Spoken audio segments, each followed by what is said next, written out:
Have you ever started something with full intention, only to find your mind wandering, your focus slipping, and the task taking twice as long as it should? Distractions are like gusts of wind. They blow us off course without warning. Always a monk, you know.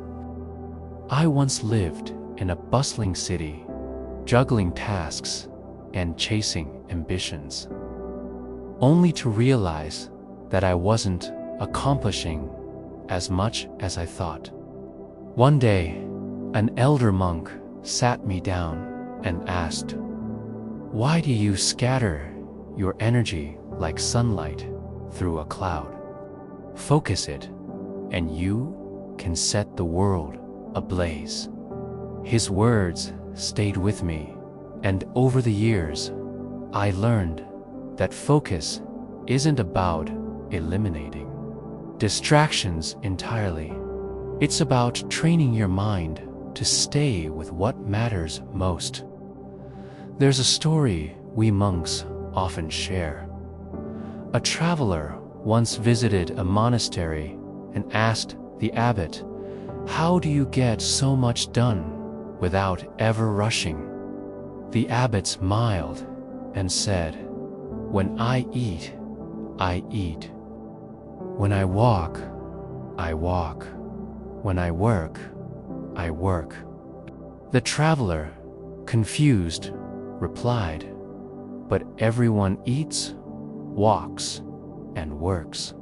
The abbot chuckled and said, "No, when you eat, you think of work. When you work, you think of rest. Your body is here, but your mind is always somewhere else." That's the first lesson in achieving anything without distraction. Be fully present. Distractions are less about what's happening around you and more about what's happening within you. When your mind is scattered, even a quiet room feels noisy. But when your mind is calm, even the loudest environment can't shake your focus. How do you cultivate this presence? Begin by setting an intention. Before you start any task, pause for a moment and ask yourself, "Why am I doing this? What is my purpose here?" Purpose is like a compass. It keeps you from wandering aimlessly. There was a time when I was tasked with transcribing ancient texts, a job that required both precision and patience. At first, I found it tedious. My mind would wander, and mistakes were inevitable. But then I remembered something my teacher had told me. Treat each letter as if it's the only thing that exists in the world. So I began to focus on one word at a time, then one sentence, and soon the task became a meditation. It wasn't just about finishing the work. It was about being fully present with it. Another important lesson is to simplify your environment. A cluttered space often leads to a cluttered mind. When I first joined the monastery, I struggled with this.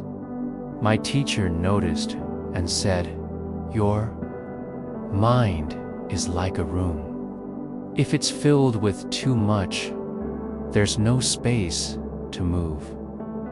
So I began to declutter, not just my surroundings, but also my commitments.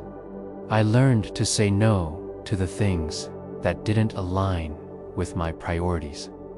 Focus isn't just about saying yes to what matters. It's about saying no to what doesn't. Distractions also thrive when we try to do too much at once. Multitasking, may seem efficient, but it divides your attention and weakens your efforts. Imagine trying to pour water into 10 cups at the same time. It's impossible to fill them all equally. Instead, pour into 1 cup, then move to the next. Single tasking isn't just more effective, it's also more fulfilling. When you give your full attention to one thing, you do it better, and it feels less like work and more like art. I once asked my teacher how he remained so focused during hours of meditation. He told me, focus is like a flame. It grows stronger when protected from the winds of distraction. Shield it with discipline. Discipline doesn't have to be harsh. It's a gentle commitment to honoring your goals. One way to build this discipline is to create rituals. Start your day with a clear plan.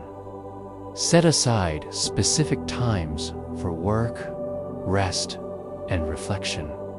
Rituals act as anchors, grounding you in the present and guiding you through the chaos of life. Lastly, remember to be kind to yourself. Perfection isn't the goal. Progress is. Some days, distractions will win, and that's okay. A monk's mind isn't naturally calm. It's trained through years of practice. Each time you lose focus, gently bring yourself back like a parent guiding a wandering child. Over time, you'll find it easier to stay on track, and the moments of distraction will grow fewer and farther between. So the next time you sit down to work, to create, to build, ask yourself, what is my purpose? Here, am I fully present? What can I let go of to make space for what truly matters? Life is a series of moments, and each one is an opportunity to choose focus over distraction. Honor those moments, and you'll find that you can achieve anything. Not through force, but through presence, simplicity, and intention.